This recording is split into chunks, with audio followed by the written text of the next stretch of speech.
Autre phénomène intéressant, la stabilité du Front National, là où ses candidats se sont maintenus au second tour.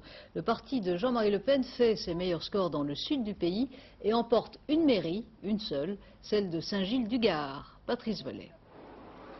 L'école de Saint-Gilles ce matin a découvert la mairie à son extrême droite. Pour 321 voix, le Front National a conquis l'écharpe tricolore.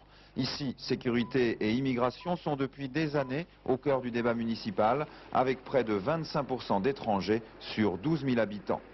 Je n'ai jamais dit que je voulais prendre des solutions draconiennes.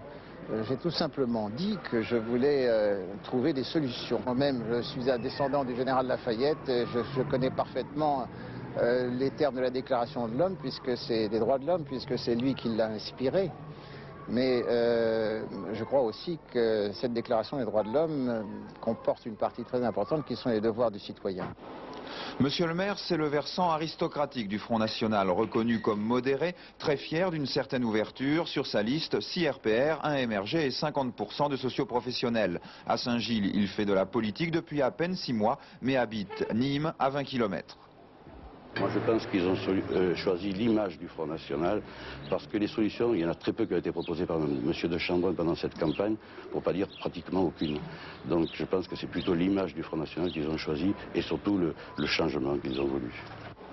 Après une campagne sans vague, Saint-Gilles a voté Front National pour oublier les divergences du précédent conseil municipal UDF-RPR, sans pour autant savoir ce que le nouveau maire veut faire de leur ville.